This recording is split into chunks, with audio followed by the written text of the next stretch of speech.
असं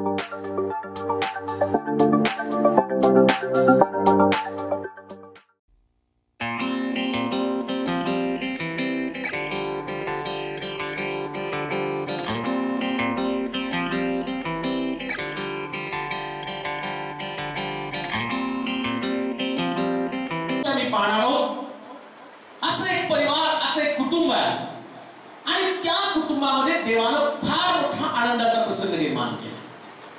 परंतु तो आनंदाचा प्रसंग त्यांच्या जीवनामध्ये निर्माण झालेला असताना ती स्त्री त्या प्रसंगाकडे आनंदाच्या दृष्टीकडे पाहत नाही. ज्या त्या स्त्रीला ती गोष्ट लोकांनी सांगितलं, की तसं वर्णन करण्यात आलं, तिनं त्याच्याकडे तोंड फिरवलं. वास्तविक पाहता की जी गोष्ट पवित्र शास्त्रामध्ये अतिशय आवश्यक अशा प्रकारची वर्णन करण्यात असा एक आशीर्वाद, जो आशीर्वाद त्या स्त्रीसाठी, त्या परिवारासाठी आणि पवित्र शास्त्रामध्ये प्रत्येक सेवकानं, प्रत्येक स्त्रीनं देवाकडे तो आशीर्वाद मागितला. पण ज्या देवानं तो आशीर्वाद त्या स्त्रीला दिला, त्या स्त्रीनं त्या असणाऱ्या आशीर्वादाकडे दुर्लक्ष केलं आणि त्याचं कारण आम्ही पाहणार आहोत. त्याच्यासाठी पहिले शमूएल 4 अध्याय 17 पासून 22 पर्यंतची वचन आपण वाचूया. पहिले शमूएल 4 अध्याय 17 पासून 22 पर्यंतची वचन. त्या बातमी आणणाऱ्याने उत्तर दिलं, इस्रायलानं बलिष्ठांपुढे पळ काढला, लोकांची मोठी कत्तल उडाली. हफनी व फिन्हास हे दोघे आपले पुत्रही ठार झाले. देवाचा कोश हस्तगत झाला. देवाच्या कोशाचं नाव त्याने उच्चारताच एली दरवाजाजवळ बसले, आसनावर बसलेला होता. तेथेच तो मागे पडला. तो वृद्ध व अंगाने जड असल्या कारणाने त्याची मान मोडून तो मृत्यू पावला. तो 40 वर्ष इस्रायलाचा शास्ता होता.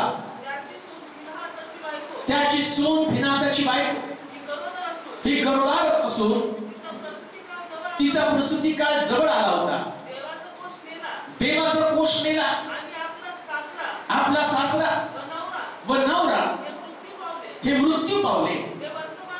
हे वर्तमान ऐकून तिला कळालं आलं. ओरवी होऊन प्रसूती झाली. तिचा प्राण जाते समयी ज्या स्त्रिया तिच्या भोवती होत्या त्या तिला म्हणाल्या, भिऊ नको, तुला पुत्र झाला आहे. ती काही बोलली नाही. त्यांच्या बोलण्याकडे लक्ष सुद्धा दिलं नाही. तिने त्या बालकाचं नाव इखाबोद, वैभव नाहीस झालं, असं ठेवलं. ती म्हणाली, इस्रायलाचे वैभव नाहीस झालं. देवाचा कोश गेला. आपला सासरा व पती हे मृत्यू पावले. म्हणून ती असं म्हणाली. देवापासले वचन आशीर्वादित करू. फिन्हासच्या पत्नीला मुलगा झाला. आणि पवित्र शास्त्रामध्ये सर्वोत्तम आशीर्वाद, ज्या आशीर्वादासाठी अब्राहम देवाला प्रश्न करत आहे, हे प्रभू सगळी संपत्ती तुम्हाला दिली, एवढं माझं वैभव वाढवलं, सगळं काही तू वाढवलेलं आहे, परंतु या वैभवामध्ये एक वैभव मला आवश्यक आहे. आणि तो म्हणतो, हे सगळं वैभव आता मला माझ्या चाकराच्या स्वाधीन करावं लागणार आहे आणि मी मरणार आहे. मग तुला वाटतं का मी अशाच पद्धतीने विपुत्रित करावं? आणि परमेश्वराने त्याची भेट घेतली आणि त्याला इसाक नावाचा सर्वोत्तम आशीर्वाद दिला. आणि अब्राहामाचं जीवन आनंदाने भरून गेलेलं आहे. हन्ना सुद्धा परमेश्वराच्या मंदिरामध्ये आचून काढून रडत नाही. ती म्हणते की तुम्हाला वाच का ठेवलं? आणि बायबल सांगतं की देवानं तिला सुद्धा शमूएल नावाचा आशीर्वाद दिला. म्हणजे पवित्र शास्त्रामध्ये मुलगा हा एक सर्वोत्तम प्रकारचा आशीर्वाद आहे. परंतु तरी सुद्धा फिन्हासची पत्नी तिला मुलगा मिळाल्यानंतर सुद्धा बायबल सांगतं तिनं त्याच्याकडे तोंड सुद्धा केलं नाही, तो पाहिलं नाही. तो आनंद देवानं तिला दिला, पण तो आनंद देत असताना त्या आनंदाकडे दुर्लक्ष करण्याचं कारण काय? एक आनंद तिच्या जीवनामध्ये आला, पण तो आनंद आल्यावर देवाचं गौरव, किंवा दुसऱ्या भाषेमध्ये त्या इखाबोद या शब्दाचा अर्थ आहे देवाची समक्षता कुठे गेली. काही गोष्टी या जगामध्ये तुम्ही जगत असताना देवा आणि देवापासून मागत आहे. बऱ्याचशा गोष्टी मी जगामध्ये मिळवण्याचा प्रयत्न करत आहे.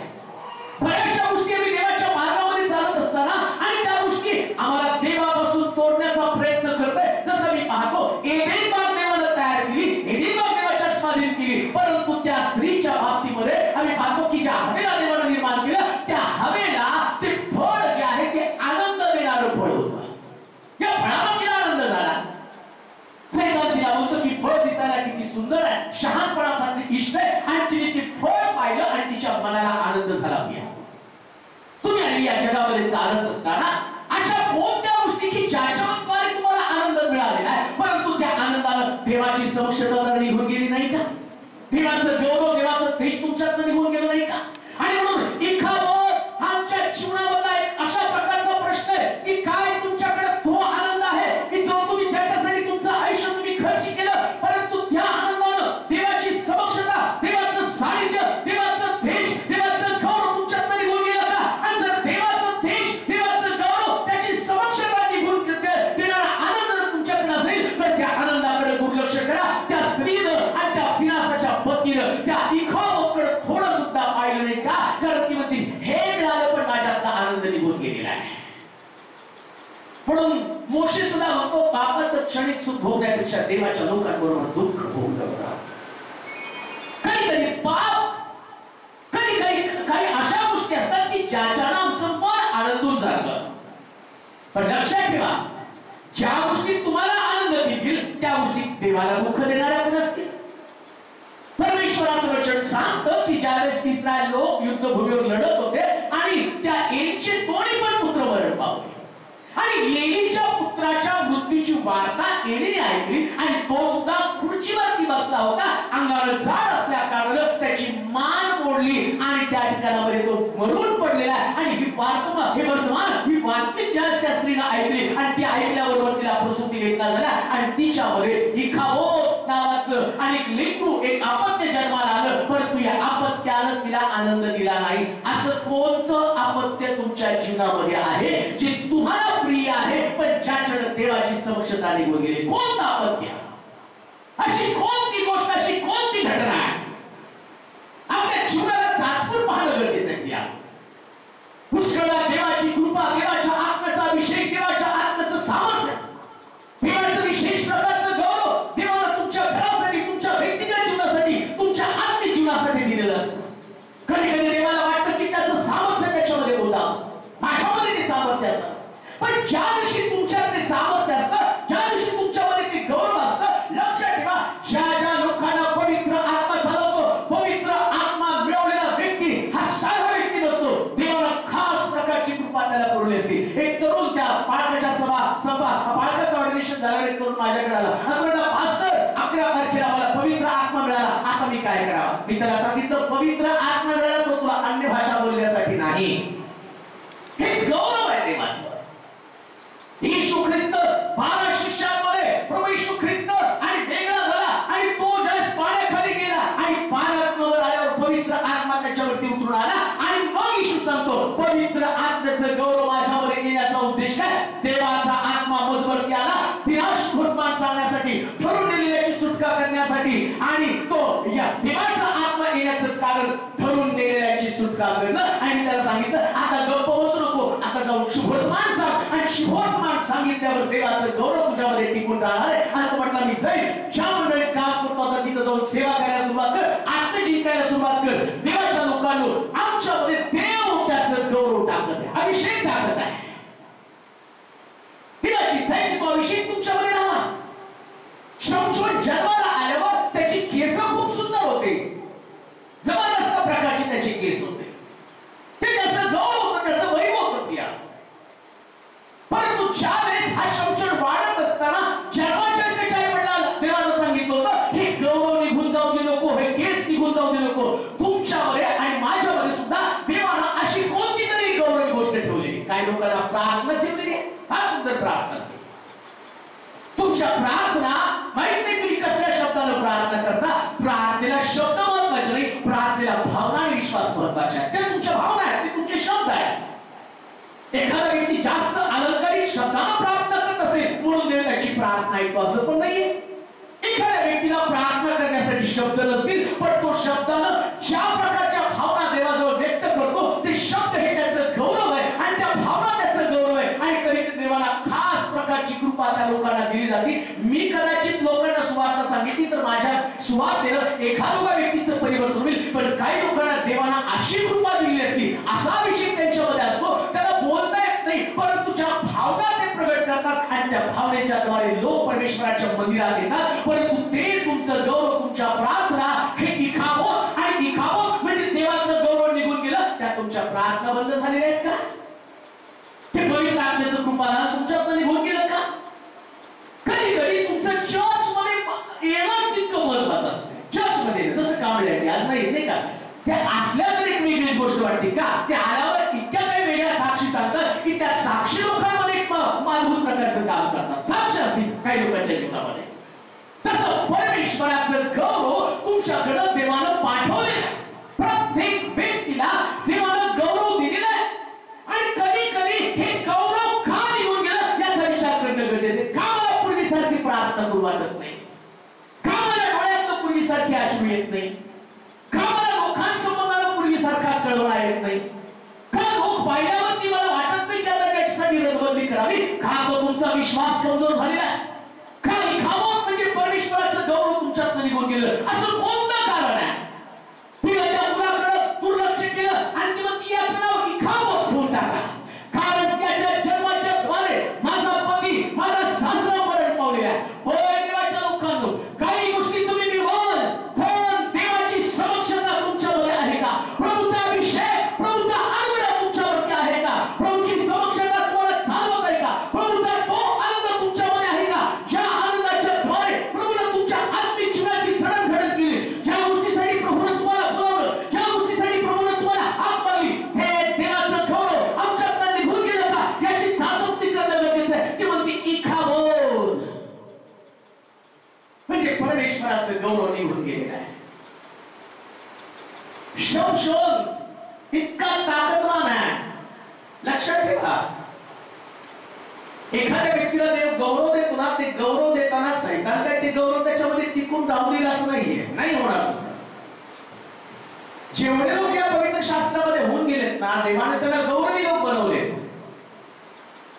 पण ते गौरव देत असताना त्या लोकांच्या जीवनातल्या छोट्या छोट्या चुका, मला वाटते वचन वाचूया, दुसरे शमूएल 6 अध्याय आणि 5 पासून 11 पर्यंतची वचनं. दुसरे शमूएल 6 अध्याय का गौरव निघून जातं? इखाबोत म्हणजे परमेश्वराचं वैभव निघून गेलं, वैभव निघून गेलं, देवाची समक्षता निघून गेलं. दुसरे शमूएल 6 अध्याय 5 पासून 11 पर्यंतची वचनं. इस्रायल घराण्याचे सर्व लोक देवदारूच्या लाकडाची. दुसरे शमूएल 6 अध्याय 5. आणि वीणा, सारंगी, डमरू व झांजा परमेश्वरापुढे वाजवीत चालले. परमेश्वरापुढे वाजवीत चालले. नाकुणाच्या खळ्यापाशी ते आले. बैलावर ठोकर खाल्ली म्हणून उज्जानं कोष हात लांब करून धरिला. परमेश्वराचा कोप उज्जावर भडकला. त्याच्या या चुकीमुळे परमेश्वराने त्यास ताडण केलं. तो तिथल्या तिथे देवाच्या कोशापाशी गतप्राण झाला. परमेश्वराने उज्जाला तडाखा दिला म्हणून दावीद फार खिन्न झाला. त्यानं त्या ठिकाणचं नाव पेरेस उज्जा, पेरेस उज्जा असे ठेवले. आजवर चालत आहे. दाविदास परमेश्वराचा धाक वाटून तो म्हणाला, देवाचा कोष माझ्या घरी कसा हो? दावीद परमेश्वराचा कोष दावीदपुरात घेऊन जाण्यास कबूल होईना. त्यानं तो ओबेदोम गित्ती याच्या घरी एका बाजूला ठेवला. परमेश्वराचा कोष ओबेदोम गित्ती याच्या घरी 3 महिने राहिला. आणि परमेश्वरानं ओबेदोम त्याची सर्व घराणी यास बरकत दिली. परमेश्वराची समक्षता कुठे गेली? इथं म्हणजे परमेश्वराची समक्षता, देवाचं गौरव कुठे गेलं? आणि त्याचं पहिलंच कारण देवाचं गौरव दावीदपुरातनं ते गेलं कुठं? तर दावीदपुरातनं ते गौरव दुसरीकडे गेलं, ओबेद अदोम याच्या घरामध्ये. मग का ते गौरव निघून गेलं? काय इखावं हा प्रश्न दावीद स्वतःला विचारतोय, आणि तो इखावं म्हणजे प्रश्न आम्ही पण स्वतःला विचारला पाहिजे. आणि पाहतो कराचा कोष त्या बैलगाडीमध्ये नेत असताना दावीद कराच्या कोशासमोर नाचत आहे, आणि नाचता नाचता तो कराचा कोष ज्या गाडीमध्ये होता त्या गाडीमध्ये कोण होते? दोघ जण, उच्चारी दोघ जण आहेत. कधी कधी देवाची समक्षता आमच्या बरोबर चालत असताना आमच्यावर देखील उच्चा आणि आयो हे दोन व्यक्ती आमच्यामध्ये असण्याची शक्यता आहे. उच्चा आणि आयो. आता दावीद परमेश्वराच्या सानिध्यात नाचत आहे आणि परमेश्वराच्या सानिध्यामध्ये आराम एन्जॉय करत आहे. देवाच्या समक्षतेने तो भरलेला परमेश्वराच्या आराधनेचं, आणि तो कौतुक करत आहे. परमेश्वराच्या आराधनेचं सामर्थ्य तो अनुभव आहे. आणि अशा प्रसंगामध्ये नाचता नाचता परमेश्वराचं सानिध्य त्यांच्या बरोबर चालत आहे. आणि चालता चालता काय घडलं की ती गाडी एका खड्ड्यामध्ये आली, आणि त्या खड्ड्यामध्ये आल्यावर बैलगाडीच्या चाकाखाली दगड आला, आणि दगड आल्याबरोबर त्या बैलगाडीच्या चाकाखाली दगड आल्यामुळं तो, आणि त्याने ठोकर खाल्ली बैलानं, आणि कोश हल्ला, आणि हल्ल्याबरोबर त्यानं त्या कर्णाच्या कोशाला उज्जो आणि अय्यो यांनी स्पर्श केला. लक्षात ठेवा, तुमच्या आध्यात्मिक जीवनामध्ये देवाच्या समक्षतेचा आनंद उपभोगतच असताना एक दिवशी आम्ही अशी ठोकर खातो की ती ठोकर खाल्ल्यावर कुठं तरी आम्ही देवाच्या समक्षतेला किंवा देवाच्या नियमांना स्पर्श करण्याची शक्यता आहे, देवाच्या नियमांना हात लावण्याची शक्यता आहे. सगळं करत असताना देवाच्या नियमांना कधीच हात लावू नका. सगळं करा. प्रत्येक गोष्ट करण्यासाठी तुम्हाला मुभा आहे, पण देवाचं वचन हा कराचा कोश, या कोशाला कोणीही गुंडाळून ठेवू शकत नाही, कारण परमेश्वरानं दिलेलं त्याचं हे मत आहे. आणि नेमकं काय घडलं माहिती का? आता आमच्या चुकांमुळे वैभव निघून गेलं, पण दावीद स्वतःकडे पाहण्याच्या ऐवजी तो देवाच्या कोशाला दोष देण्याचं काम करत आहे. चूक काय? कर्णाचा कोश निर्माण केला, त्यात कर्णात कांदी नाही का? चॅनलवर पण हे जात आहे मला, आणि सगळ्या महाराष्ट्राला ते समजावून सांगायचं की कर्णाचा कोश वाहून नेत असताना या कर्णाच्या कोशाला चार कड्या त्या ठिकाणी सांगितलं, चार कड्या चार कोपऱ्यामध्ये असाव्या, आणि त्या कोपऱ्यामध्ये दोन दांडे घालावे, आणि याजकानं हा कर्णाचा कोश आपल्या खांद्यावरती न्यायचा. पण प्रॉब्लेम काय? दावीद ते नियम विसरून गेलेला, आणि त्याला असं वाटलं की तो कर्णाचा कोश ज्या जगामध्ये तो राहिला, आणि इस्रायल लोकांना विचारलं की कर्णाचा कोश त्या लोकांनी कसा नेला? ते म्हटले त्यांनी बैलगाडीत नेला, आणि तसं आपण पण नेऊ, आणि त्यांनी कर्णाच्या कोशाला बैलगाडीमध्ये नेलं. याजक आपल्या खांद्यावरती कर्णाचा कोश घ्यायला तयार नाहीये. आज आम्ही तीच परिस्थिती जगामध्ये पाहतो. चर्च याजक चालवत नाही, चर्च कमिटी चालवती, आणि जिथं कमिटी चर्च चालवती तिथं देवाची समक्षता, देवाचं गौरव निघून जातं. पण देवाचं गौरव असो, आमचं चर्च कमिटी चालवत नाही, याजक चालवतो, आणि जिथं याजक चोखोल आणि खराचा कोश देतो, आणि ते चर्च गौरवी चर्च असतं. देवाची समक्षता जिथं लोकांची मतांतर लक्षात घेतली जातात, जिथं लोकांचं मत विचारामध्ये घेतलं जातं, आणि देवाचं गौरव तिथून निघून जातं. आणि देवाचं गौरव निघून गेलं. दावीदाला मोठा प्रश्न पडला की आता नेमकं काय करावं? या कोशालाच आपण दुसरीकडे ठेवून टाकू. सगळ्यात दुःखाची गोष्ट, जर दुःखद घटना कोणती असेल तर देवाचं सानिध्य मंडळांमधून निघून गेले आहे. चर्च अस्तित्वात नाही, लोक अस्तित्वात नाही, सगळं काही आहे, पण देवाची समक्षता नाही. आणि इखावं म्हणजे परमेश्वराची समक्षता कुठे गेलेली आहे? आणि कोणाकडे गेली? वाचा ते वचन. कोणाच्या घरामध्ये कोश होता? दावीद परमेश्वराचा कोश. दावीद तुला घेऊन जाण्यास कबूल होईना. तो कबूल होईना. त्याने तो ओबेद अदोम गित्ती याच्या घरी एका बाजूस नेऊन ठेवला. पण तो कर्णाचा कोश ओबेद अदोम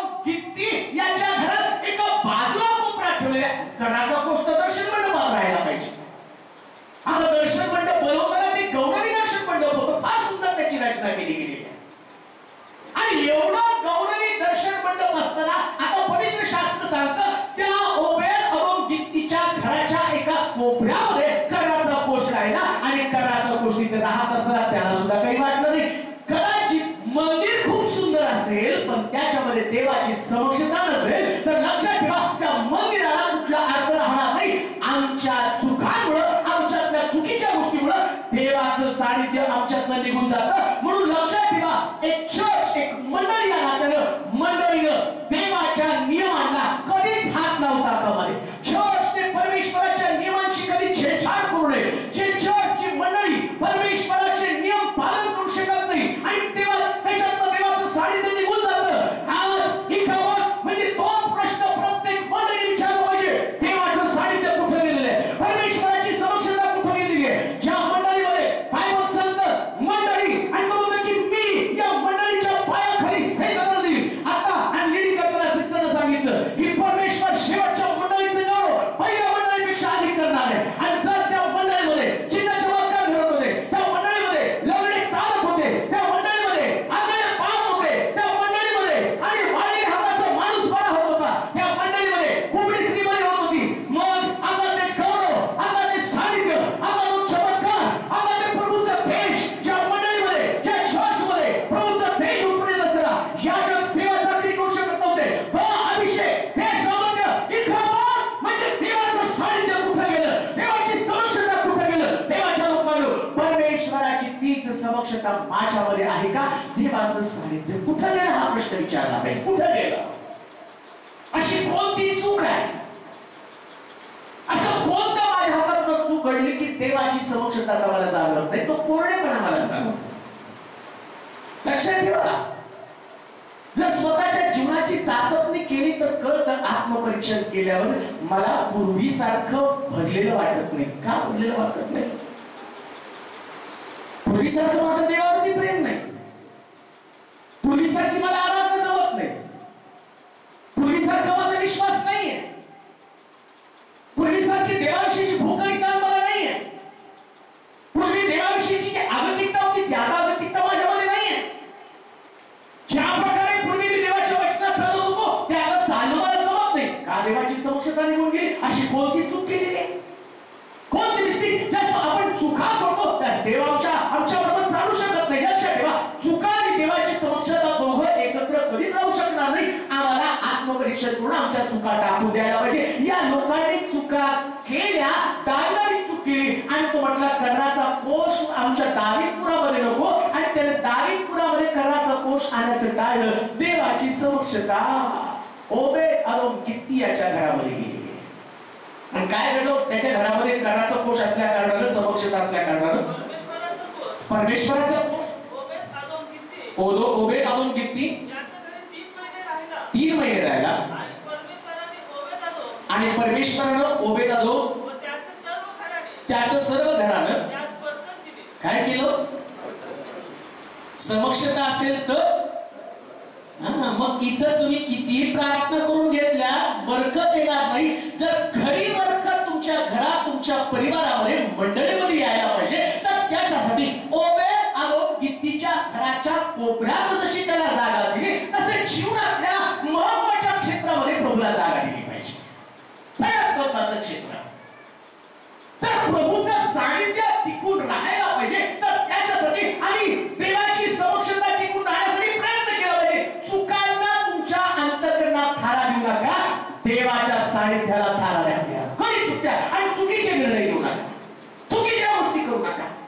पवित्र आत्मा तुमच्याशी वाणीद्वारे बोलेल. पवित्र आत्मा तुम्हाला बोलत असेल आणि पवित्र आत्म्याची वाणी कानावरती पडल्यावरती ज्या गोष्टी पवित्र आत्मा करण्यासाठी सांगत नाही त्या न करता आणि देवाच्या सानिध्यात राहावं. जिथं परमेश्वराचं गौरव आहे आणि त्या ठिकाणामध्ये बरकत आहे. काय तुम्हाला बरकतीची गरज आहे? प्रार्थना केल्यानं तुम्हाला बरकत मिळेल असं वाटतं का? नाही हो. देव तो देव आहे म्हणून सांगितलं सगळे आशीर्वाद त्याच्या नियम पाळणाऱ्या लोकांसाठी आहे. अनुवादाच्या पुस्तकामध्ये 28व्या अध्यायामध्ये दिले. मला वाटतं अनुवादाचं पुस्तक 28वा अध्याय वाचता का?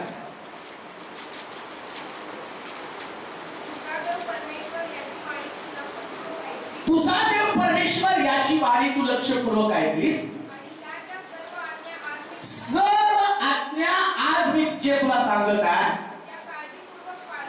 त्या कशा पाळशील हो? कशा पाळा, पण कशा काळजीपूर्वक पाळशील तर तुझा देव परमेश्वर पृथ्वीवरील सर्व राष्ट्रांपेक्षा तुला उंच करील. तू आपला देव परमेश्वर याची वाणी ऐकशील तर हे सर्व आशीर्वाद कसे येतील? आशीर्वाद प्रार्थना केल्यानं येणार नाही, जर देवाचे नियम काटेकोरपणे पाळले तर आशीर्वाद येणार. देवाची समक्षता तो मनुष्य नाही हो. समजा मला तुमच्या घरामध्ये बोलवलं आणि काय सर आमच्या घरी या, मी येईल कदाचित तुमचं मन मोडून येईल, तर देवाला काय कुणाच्या मनाची भीती काय हो? मला सेवा करायची बोलणं, चला तुम्ही बोलवलं येतो बरं का प्रार्थना. पण देव काही प्रार्थनेला येणार नाही, देव तुमचं घर तपासायला येणार.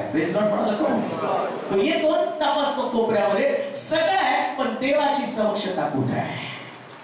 Where is my presence? माझं साहित्य कुठे आहे? मला कुठं बसण्यासाठी तुला जागा देते? काय माझे नियम तू पाळत आहेस का?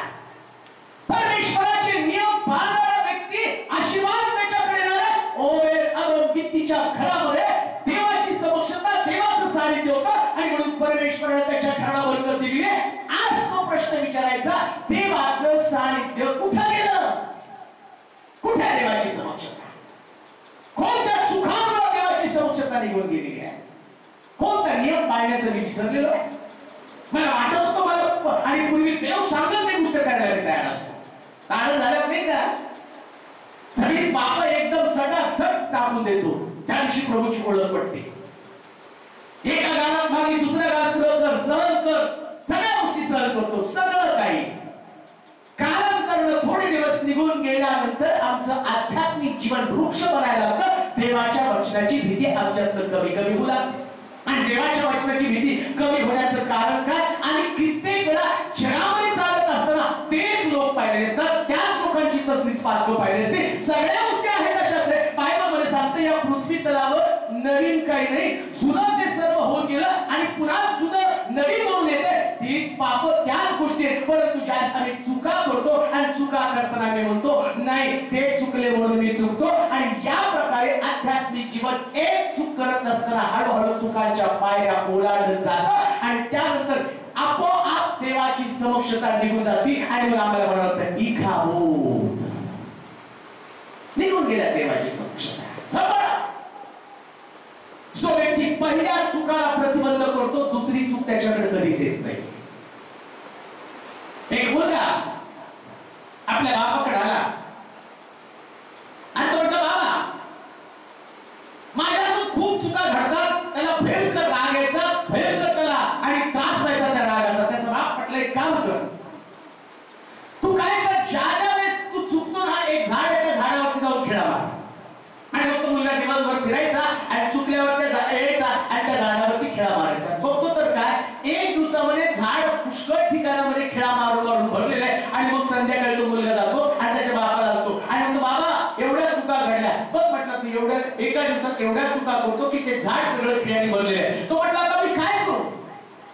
तो म्हटला तुला एकच करावं लागेल की, आणि तू जेवढ्या चुका कमी करशील तेवढ्या तुझे झाडावरची खेळ कमी होतील. आता उद्यापासून ज्यावेळेस तुला राग येणार नाही, जाऊन एक खेळा काढ.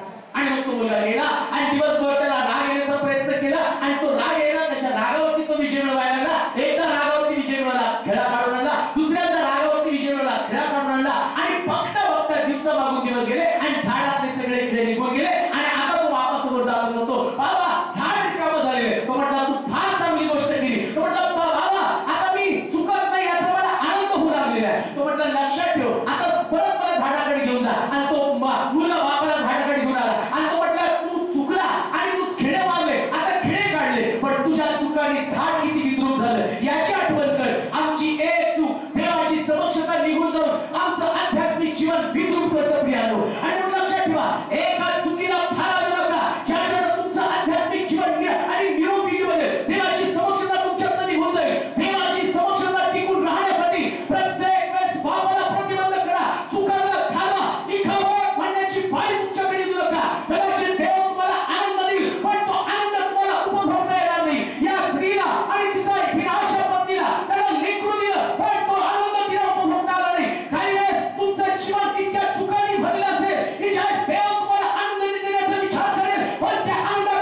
इखाबोध म्हणजे देवाचं वैभव नाहीसं झाले.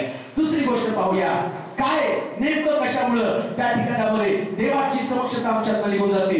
दुसरे रूतचं पुस्तक पहिला अध्याय 19 पासून 21 पर्यंतची वचनं. इखाबोध आत्मपरीक्षण, देवाची समक्षता का निघून गेली. रूतचं पुस्तक पहिला अध्याय 19 पासून 21 पर्यंतची वचनं.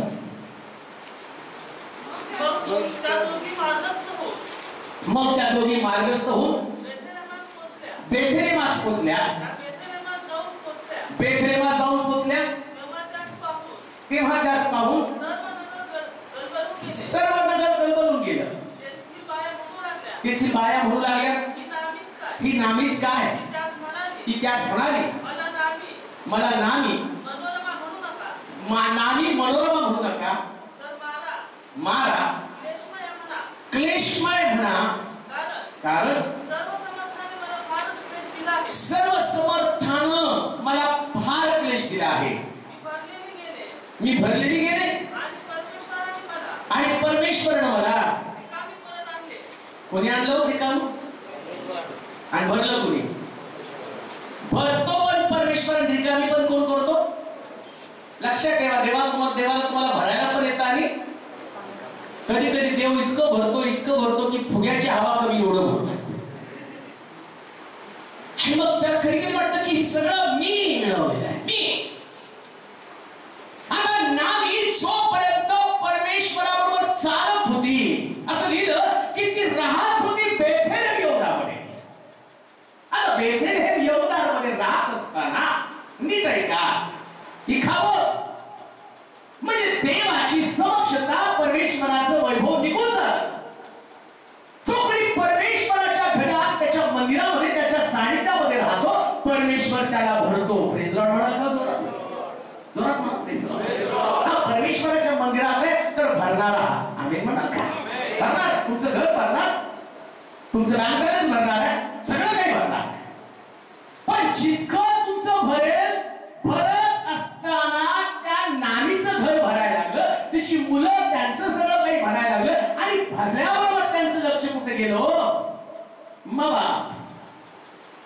देवाचं सानिध्य असंच असतं, मिळवतं भरपूर काही, पण लक्ष जर देवाच्या सानिध्यातनं मवाबाकडे गेलं, मवाब म्हणजे छैबाजी. परमेश्वर त्याच्या लोकांना भरपूर देतो. म्हणून परवा शेतकरी मेळ्यामध्ये एक मुद्दा त्या शेतकऱ्यांना सांगितला, तुम्ही भारतीय अर्थव्यवस्थेचा कणा आहात, तुम्ही ख्रिस्ती मंडळीचा मजबूत अशा प्रकारचा घटक आहे. आणि एवढंच नव्हे, देवाला कोणते पण आशीर्वाद द्यायचे तर पहिल्यांदा तो शेतकऱ्याला देतो. पवित्र शास्त्रात त्याचा उल्लेख आहे. आणि मग त्याच्यामध्ये सांगितलं की परमेश्वर, आम्ही म्हणतो नाही का लेकरांच्या बाबतीत, याचं पोट मार हा जागेवर येईल, पोटाला पिळा द्या म्हणतात नाही का. कामाला जातो, याच्या पोटाला पिळा द्या, बरोबर कामाला जाईल. याला डबा देऊ नका, घरात खायला भाकर. मग ती आई पण त्याने कामाला जाताना कामाला जाऊन काय करते, भाकरीच्या रात्रीच्या शिळ्या ताज्या खापत नाही आणि म्हणतो की भाकर दे ग, तेव्हा ती खा रात्रीची शिळी. तो खा मला शिळं, कालपर्यंत ताजं देऊन देऊन तो झोपायला लागला. तू कामाला जात नाही, मग शिळं द्यायला सुरुवात करते आणि त्याच्यानंतर त्या शिळ्यातलं पण अर्धी द्यायला लागते, अर्धी त्याच्या समोर कुत्र्याला लागते. असं का माझी भाकर, ते तर राखण करतो, तू काय राखण करतो, काम करत नाही. आणि मग त्याला ते टोचणी लागते आणि बरोबर तो कामाला. देवानं पण तेच फॉर्म्युला वापरला. कोणता? त्याच्या लोकांना आशीर्वाद द्यायचा. जर यांच्या शेतामध्ये पीक भरपूर आलं, भरपूर खातील आणि सुस्त होतील. आणि मग मी त्याला एक दाखला दिला, नोह हा नीतिमान व्यक्ती होता, धार्मिक व्यक्ती होता प्रिया. आणि या धार्मिक व्यक्ती तारवामध्ये गेला, तारवात राहिला, देवानं त्याचं कल्याण केलं सगळं. आणि तारवातनं बाहेर पडल्याबरोबर नोहा तारवातनं बाहेर आल्यावर तो बघतो, एवढं सगळं पृथ्वी माझी आणि माझ्या परिवाराची. आणि मग नोहा तिथं असं लिहिलं, नोहा शेती करू लागला. आणि शेती करू लागल्यावर पहिलं पीक गहू, ज्वारी, बाजरी, मका घेण्याच्या ऐवजी त्यानं घेतलं द्राक्षाचं पीक. आणि द्राक्षाचं पीक घेतल्यावर ते भरपूर आलं. आणि भरपूर आल्यावर त्यांनी बनवली वाईन आणि वाईन पिली आणि तो दारू पिऊन पडला. आणि पडल्याबरोबर त्याच्या अंगातले कपडे निघून गेले आणि त्याच्या मुलाने ते पाहिलं आणि त्या कारणाला तो म्हणतो, तू शापित आहे. तुम्ही सुद्धा देवानं तुम्हाला भरपूर दिल्यावर तुमचे पैसे शेतकऱ्यांनो त्या वाईन मध्ये व्यसनात घालू नका. कारण तुम्ही जर त्यांना व्यसनामध्ये घालवाल तर तुमची मुलं बाळ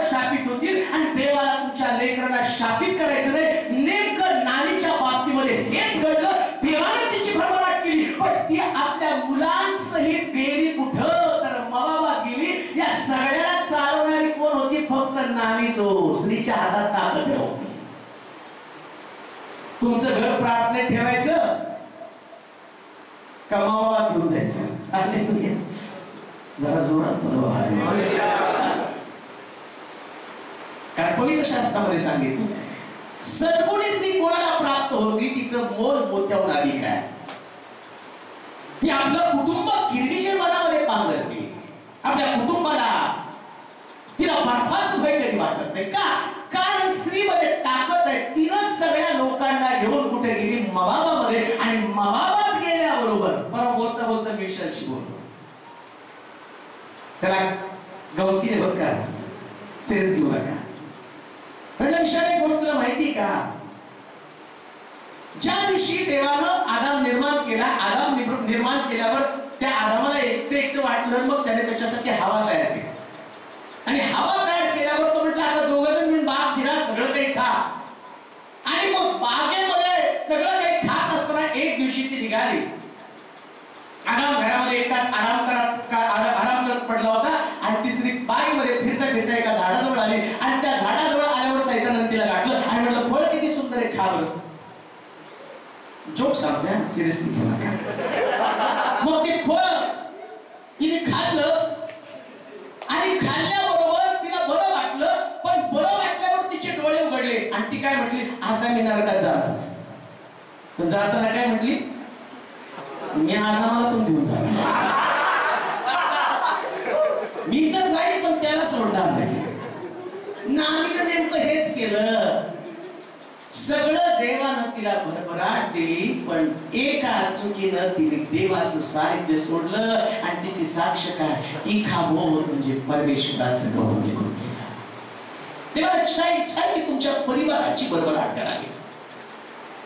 तेव्हा इच्छा आहे की तुमच्या परिवारामध्ये अनेक प्रकारचे आशीर्वाद आहेत. तुमची लेकरं आशीर्वादित व्हावी, तुमची गुणढोण आशीर्वादित व्हावी, तुमच्या परिवारातला प्रत्येक सदस्य आशीर्वादित व्हावा, तुमच्या परिवारातली प्रत्येक व्यक्ती आशीर्वादित व्हावी, सगळं तुमचं कल्याण करावं. असे कोणतेच आशीर्वाद नाही की जे देवानं आणि जगातल्या लोकांसाठी राखून ठेवले. ते आशीर्वाद तुम्हाला द्यायचे. पण प्रॉब्लेम असा आहे, जर तुम्हाला ते आशीर्वाद मिळवायचे तर तुम्ही त्या आशीर्वादाचा आणि देवाचं गौरव टिकून ठेवण्यासाठी, वैभव टिकून ठेवण्यासाठी किती प्रयत्न करत आहात. पण एक गोष्ट अतिशय सुंदर एका मासिकामध्ये मी वाचली. एक परिवार, सोल्जर परिवार, आणि तो मुलगा अतिशय बुद्धिमान. त्याची आई सकाळी त्याला आवाज देऊन ठेवायची, 5 वाजता मुला अभ्यासाला उठ. तर गोष्टीचं ते काम की मुलानं चांगलं शिकावं आणि पुढे जावं. इखावं देवाचं गौरव का निघून जातं की मला सांगायचं आहे. आणि तो मुलगा त्याच्या आईला म्हणायचा, आई आणखी थोड्या वेळा झोपू दे, मी रात्री उशिरा झोपलेला अभ्यास केला, मला थोडा वेळ उठव. आणि मग 5:30 ला पुन्हा एकदा त्याला जाग करायची, त्या आणि त्या टेबलावरती कॉफीचा कप ठेवायची, त्याला ब्रश करायला लावायची आणि मग त्याला म्हणायची, बाळा अभ्यास करण्याच्या अगोदर बायबल वाच बरं का. त्याचा बाप निघून यायचा. तो म्हणायचा की अगं तो काय लहान नाही, त्याला बायबल वाचायला फोर्स करू नको, त्याच्या आयुष्याचे निर्णय त्याला घेऊ दे आणि तो चांगला मुलगा आहे, त्याच्या मागे लागू नको. आणि ती आई रोज त्याला तसं सांगायची आणि त्या मुलाला त्या गोष्टीचा राग यायचा. एक दिवशी परीक्षा संपल्यावर त्याचा मित्र त्याच्याकडे येतो आणि तो मित्र त्या मुलाला म्हणतो की चल आज आपण पिक्चरला जाऊ. तो म्हणतो तुला माहित नाही का माझी आई कसली हिटलर आहे.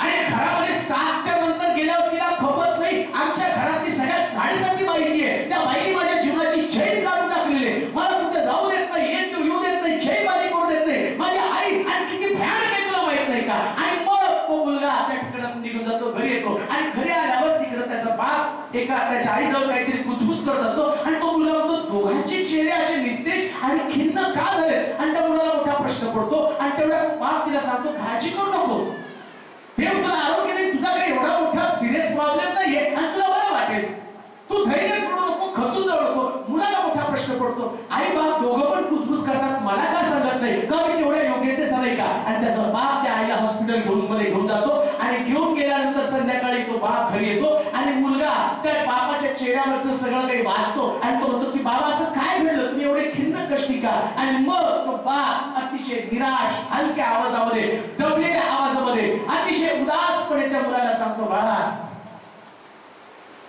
डॉक्टरने सांगितलं तुझ्या आईला ब्लड कॅन्सर आहे, ती वाचणार नाही. आणि ते ऐकलं त्या मुलाच्या पायाची वाळू सरकली की आता पुढं काय. आठवड्यानं आईचं प्रेत घरी येतं आणि तो मुलगा त्या आईच्या प्रेतावर पडून ओक्साबोक्षी रडू लागतो आणि रडताना त्याला ते आठवायला सुरुवात होतं की सकाळी 5:30 वाजता माझी आई मला उठवत होती आणि ती माझा डबा बनवत होती, मला ब्रश करायला सांगत होती, माझी कॉफी त्या टेबलवरती असायची आणि आता पुढं काय, आता मला फोन ते देणार आहे. आणि त्याचं मन अस्वस्थ झालं, बेचैन झालं. पुन्हा त्याचा एक मित्र त्याला भेटला आणि तो मित्र त्याला म्हणतो माझी आई अशाच प्रकारची हिटलर आहे आणि जास्त त्याची आई वाढती. त्याचा एक मित्र त्याला सांगतो की मुला काळजी करू नकोस, जर तुझ्या बाबतीमध्ये असं घडलेलं आहे, देवाची काहीतरी योजना त्याच्यामध्ये. तो म्हणतो असली कसली देवाची योजना, ज्या योजनेमध्ये त्याने मला पोरकं केलं, त्या योजनेमध्ये त्याने मला अनाथ केलं, त्या योजनेमध्ये त्याने माझी भाकर बंद केली, त्या योजनेमध्ये त्याने माझा सगळा आनंद काढून घेतला, त्या योजनेमध्ये त्याने माझं सगळं गौरव काढून घेतलं. परंतु कालांतराने तो मुलगा छेड जाऊ लागला, प्राप्त करू लागला आणि त्याचा एक मित्र पुन्हा एकदा त्याला तसं सांगू लागला माझी आई खूप त्रासदायक आहे, हिटलर आहे. आणि तो मुलगा त्याला एका कॉफी कॅन्टीन मध्ये घेऊन गेला आणि म्हटलं तसं म्हणू नकोस, असंच बोलून मी माझ्या आईला गमावलं आणि आता जे मी भोगतो ते तू भोगू नकोस. देवानं तुझी आई तुला दिली ही सर्वोत्तम मार्गदर्शक म्हणून. इखाबोल म्हणजे देवाचं गौरव काय गेलं. देवाच्या लोकांनो, आपल्या परिवारातलं देवाचं गौरव जाऊ नये याच्यासाठी खबरदारी घ्या. योग्य समयी आपल्या लेकरांना घेऊन देवाच्या सानिध्यात, देवाच्या समक्षतेमध्ये ठेवणं फार गरजेचं आहे. जगातल्या सगळ्या गोष्टी ते मिळवतील, पण देवाचं सानिध्य जर त्यांनी गमावलं, सगळ्यात मोठी गोष्ट गमावणार आहे. बायबल सांगतं तिची मुलं मेली आणि त्या नानीची मुलं मेली, तिचा नवरा मेला. जी गोष्ट मी पाहतो की त्या भिखाच्या पत्नीच्या बाबतीमध्ये ती म्हणून ती मला सासरा गेला, ती म्हणते माझ्या मुलाचा बाप गेला आणि मला काही खावत नकोय. कदाचित तुम्ही काही गोष्टी मिळवाल, परंतु इखावत म्हणजे आत्मपरीक्षण करून म्हणलं मी ज्या गोष्टी मिळवल्या याच्या देवाचं सानिध्य तर मी गमावलं नाही ना. इखावत म्हणजे देवाचं सानिध्य निघून झालं, इखावत म्हणजे देवाची समक्षता निघून झालं. देवाची समक्षता का निघून गेली याचं परीक्षण करण्याची वेळ. ती म्हणते मला नामी म्हणू नका, मला मारा म्हणा. मारा म्हणजे माझी भरलेली होती, आता मी रिकामी आलेली आहे. काय साक्ष आहे तुमची? भरलेली आहात का तुम्ही रिकामी आहात? पवित्र आत्म्याला तुम्ही भरलेले आहात का आता पवित्र आत्म्यासाठी तुम्हाला करावं लागत आहे? देवाची समक्षतेने तुम्ही भरलेले आहात का देवाची समक्षता येण्यासाठी आता तुम्हाला स्ट्रगल करावं लागत आहे? देवाची समक्षता तुम्हाला चालवत आहे का देवाच्या समक्षतेमध्ये चालण्यासाठी तुम्हाला कोणीतरी मार्गदर्शन करावं लागतं? परमेश्वराच्या वचनाने तुम्ही भरलेले आहात का परमेश्वराचं वचन आता तुमच्या अंतःकरणाच्या कुठल्या कोपऱ्यामध्ये सुद्धा नाही? तुम्हाला देवाच्या वचनाकडे लक्ष पुरवण्याच्या ऐवजी आता देवाच्या वचनाचा आस्वाद घेण्याच्या ऐवजी तुम्हाला अंतःकरणामध्ये कठीणपणा वाटत आहे. इखाबोल परमेश्वराची समक्षता निघून गेली. नानीनं बेथेलहेम यहुदा सोडलं. दोन्ही गोष्टी सोडू नका. बेथेलहेम म्हणजे भाकरीचं घर ना, देवाच्या वचनाकडे दुर्लक्ष करा. कधी कधी बेथेलहेम म्हणजे भाकरीचं घर आणि यहुदा म्हणजे स्तुती. कित्येक वेळा स्तुती आराधनेकडे जास्त लक्ष दिलं जातं, पण वचनाकडे नाही. बऱ्याच ठिकाणी जर तुम्ही बघितलं आपल्या चर्च मधलं तरुणांबद्दल टाळ्या वाजतात. मला धन्यवाद लागतात, हे चॅनल वरून दुसरीकडे जात आहे. टाळ्या वाजतात तरुणांसाठी, वर्शिप टीमसाठी. ते वर्शिप करतात तिथंच ऐकायला बसतात. पण बऱ्याच ठिकाणामध्ये आता वर्शिप करणारे लोक फक्त ऑर्केस्ट्रा बँड करून वाजवून निघून जातात, पण बेथेलहेमात राहत नाही. ते यहुदात राहायला तयार आहे, पण बेथेलहेमात नाही. इखाबोल म्हणजे परमेश्वराची समक्षता निघून जाईल. तुझं वचन, तुम्ही माझ्यामध्ये, माझी वचनं तुमच्यामध्ये राहतील तर तुम्ही विपुल फळ द्याल. नुसतं वर्शिप हे जीवनामध्ये महत्वाचं नाही, आराधनेचा एक भाग आहे. देवाची समक्षता उतरून आणणं. लक्षात ठेवा, वर्शिप म्हणजे देवाची समक्षता उतरून आणणं. समजा देवाची समक्षता उतरून आली. थोडक्यामध्ये एक उदाहरण देतो. आणि म्हटलं नरेंद्र मोदी पंतप्रधान झाले, आता त्यांना सोलापूरमध्ये आणणार. मग खूप गाड्या केला, आले सगळे आणि सभा भरली. खूप लोक तिथं आले आणि म्हटले जाओ घरी. काय बोलू? बोलायला पाहिजे की त्यांनी काय तुम्ही त्याचं तोंड बघायला लावला का नरेंद्र मोदीचं पंतप्रधानाचं? तुम्हाला अपेक्षा आहे की ते आले आम्ही सगळे जमलो आणि नरेंद्र मोदी चष्मा घालून तिथून वरून बघत आहे कोण कोण आलं कोण कोण गेलं. कोण एवढं सगळं खर्च केला पैसे रिक्षाला घालवले सगळं काही तसंच आहे. जस्ट तुम्ही वर्शिप करता देवाची प्रेझेन्स येते पण ज्यावेळेस देवाची प्रेझेन्स आल्यावर देव वचनात बोलतो आणि एवढं सगळं तुम्ही करून या पैसा खर्च करा तुमच्या वेळेचा त्याग करा जर देव तुमच्याशी बोलला नाही तर देवाचं अस्तित्व तुम्हाला जाणवणार नाही. ऐका त्याचं वचन जितकी आराधना तितकं देवाचं वचन महत्वाचं आणि नावी दोन्ही पण गोष्टी सोडल्या. आता ते देवाचं वचन पण ऐकत नाही त्याची आराधना पण करत नाही. कित्येक वेळा आम्ही वचन ऐकतो पण आराधना करत नाही. बरेच लोकांना वचन फार सुंदर आहे फार सुंदर वचन सांगतात आणि परवा गेल्यावरती गावाचं नाव घेतलंय पण तिथं लोक 12:30-1 ला येऊन कसे तुमचे लोक 12:30-1 ला आणि ती मीटिंग चालू करायला पण 12:30. मी म्हटलं 12:30 तर आमचे लोक घरी पण घरात पण जातात. दुपारी 12:30 ला मीटिंग आणि लोक 2:30 पर्यंत येत होते. का हो त्यांना देवाचं ऐकायला पण नको आराधना पण नको त्याला फक्त येऊन तोंड दाखवत येस सर. देवाची समक्षता निघून गेलेली आहे. मी म्हणेल जो व्यक्ती पहिल्या गाण्यापासून असतो त्याच्याबरोबर देवाची समक्षता जाते.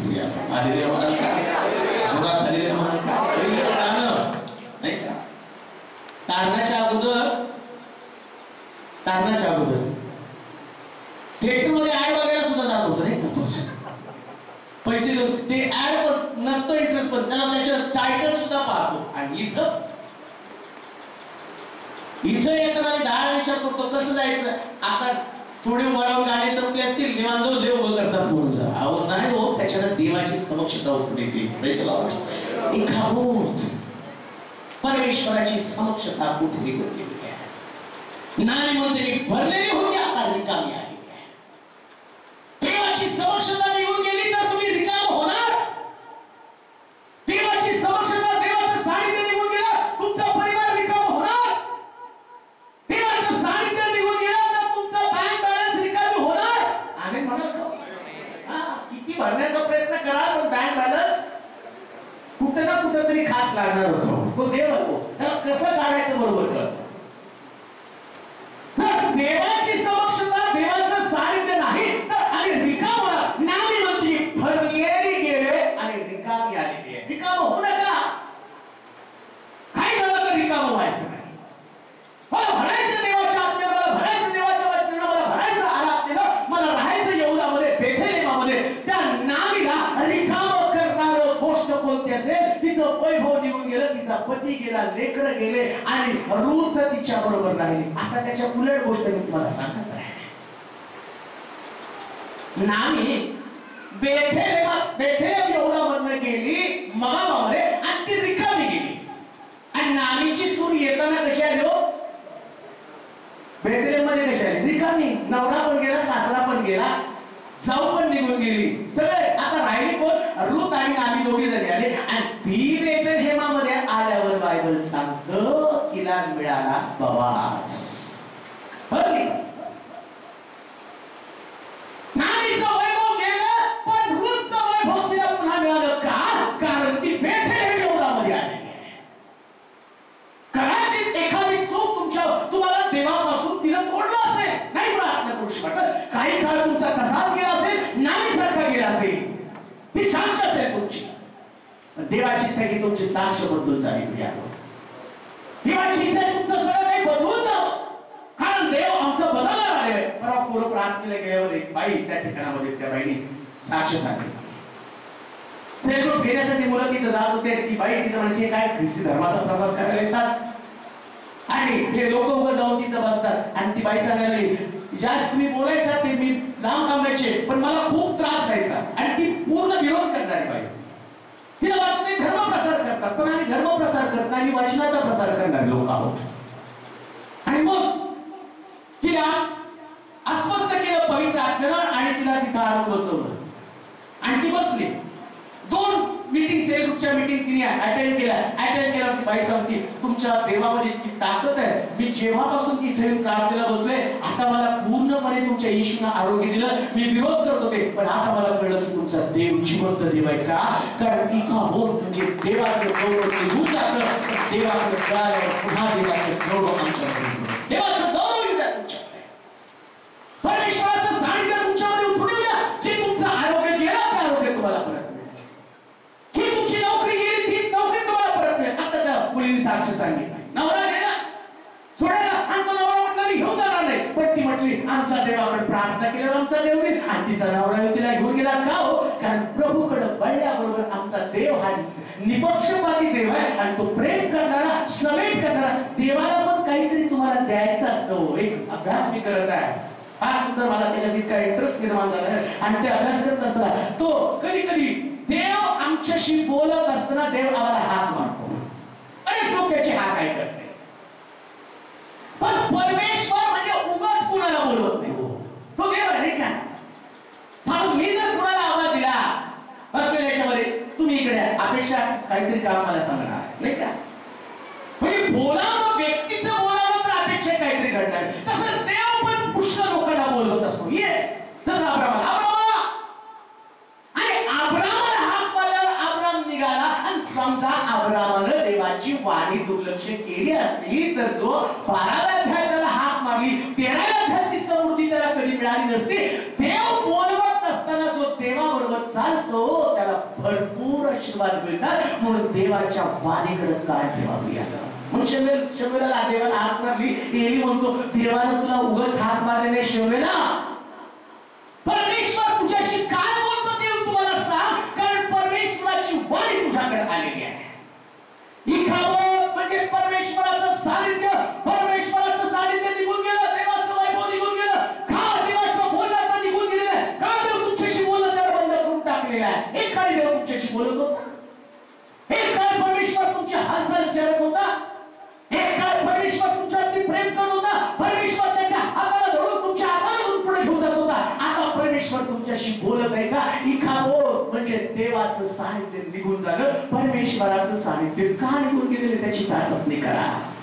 नामी म्हणते मी भरलेली होती पण आता मी रिकामी झाली.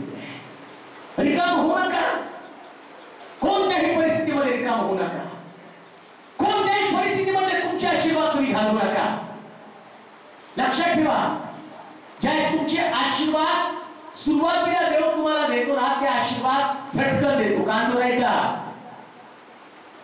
पहिल्यांदा देव तुम्हाला बोलवतो ना, समजा आपण देवाशी बोलला लगेच हे घेऊन टाकायचं नाही, आम्ही करू शकतो देवाला नोकरी दिली, देवाला नोकरी दिली, आनंद आनंद साक्षी आणि मग प्रभू किती चांगला मला सरकारी नोकरी दिली, सगळं झालं, हे मला नाही झालं. 4-5 आठवड्यानंतर नोकरी म्हणून नाही जमतो चर्चला, मग देव नोकरी काढतो, मग तुम्हाला 10 वर्ष पाणी भरलं तर नोकरी मिळत नाही. हालेलुया. म्हणजे मिळतं ते टिकून ठेवा. इकाबोत का निघून गेलं, का गमावलं, का तुमच्या हातात निसटलं, कोणतं कारण आहे. नामी मग ती भरलेली होती. लक्षात ठेवा, नामीला देवानं आणलं आणि नामीला रूतकडनं आशीर्वाद मिळाले, पण नामी परत भरली नाही. मग कोण भरली. याच्या अगोदर सगळे लोक नामीकडनं पैसे घेत होते, आता नामीला कोणाकडे घ्यावं लागलं. रूतला म्हणत होते हात उचले ते घर. आणि आधी तिची 2 मुलं, तिचा नवरा सगळं शेतातलं उत्पन्न आणून नामीच्या हातात आणि नामी तिजोरी ठेवत होती. आणि मग ते आल्यावर तो मुलगा म्हणत होता आई पैसे घे. आता मात्र नामी पुन्हा तिथं ज्या बेतलेहम एवढ्यामध्ये आले, आता नामीला रूथकडे पाहावं लागतं. पण रूथ बायबल सांगतं रूथचं पुस्तक तेव्हा संपलं ज्यास रूथला एक मुलगा झाला, आणि तो मुलगा झाल्यावर तिनं तो मुलगा जन्माला घातला, आणि तिथून बायबलच्या एका सुंदर प्रवासाला सुरुवात झाली. ही रूथ जी आहे येशू ख्रिस्ताची आजी बनली. याचा अर्थ जे बेथलेहम यहूदामध्ये त्यांचं राज्य कधीच ठरलं जात नाही, त्यांचं गौरव कधीच निघून जात नाही. जे बेथलेहम यहूदामध्ये जे बोवाजाला चिटकून आणि ते त्यांचं गौरव कधीच त्यासाठी तुम्हाला बवादाशी संबंध ठेवावे लागतील, त्याला बिलगून राहावं लागेल ना. मी बेथलेहेम यहुदातीनं सोडलं आणि त्याचा परिणाम काय झाला? पवित्र शास्त्र सांगतं ती रिकामी झाली. रूत रिकामी झाली नाही. रूत म्हणत नाही खावो. रूत म्हणती मी मवाक होते त्यास तो माझ्या बरोबर नव्हता, तिची साक्ष काय? पण आता मी बेथलेहेमामध्ये आहे, आता तो माझ्या बरोबर आहे. ही खावो देवाचं सानिध्य निघून केलं. आणखी काय मुद्दे होते, परंतु इथं आपण थांबू. देवाचं सानिध्य निघून जाण्याचं दुसरं कारण आम्ही पाहिलं.